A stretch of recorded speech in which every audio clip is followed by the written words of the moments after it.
यादव जी के पूरा अधिकार रहता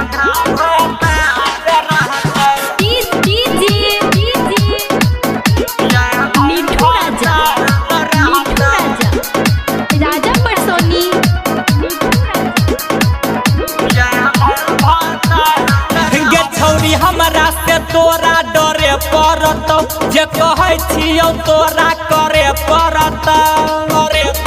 बुझे छी गे छौरी हमरा से तोरा डरे पड़त जे कहै छियौ तोरा करे पड़त कुशवाहा जी जे कर यार रहत हे गे यादव जी के पूरा अधिकार रहत आधा भतार रहत यादव जी के पूरा अधिकार रहत आधा भतार रहत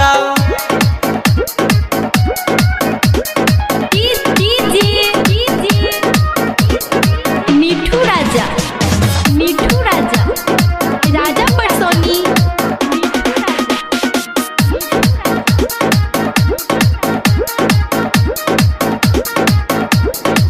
नहीं कर तू कनियो डर छौरी छही तू हमर लभर घूमयापन मन मरजी मन कहै छौ तोरा अगर गे छौरी हम छी कोनो बात के फिकिर नहीं कर केहन केहन नेता कहै छै सर पूरा बनल मूड जगार रहता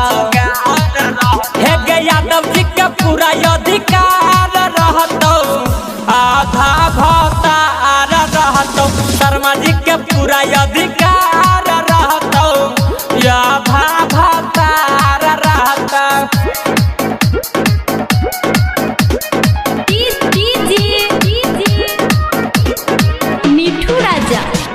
मिठू राजा राजा परसोनी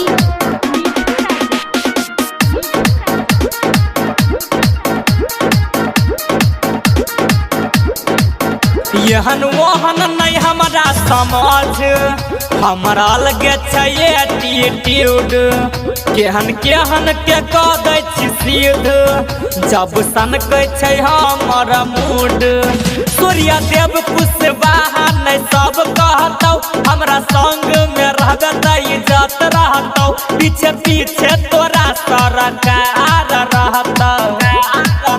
हे गे पांडे जी के सेहो अधिकार रहतौ आधा भतार रहतौ मंडल जी के सेहो अधिकार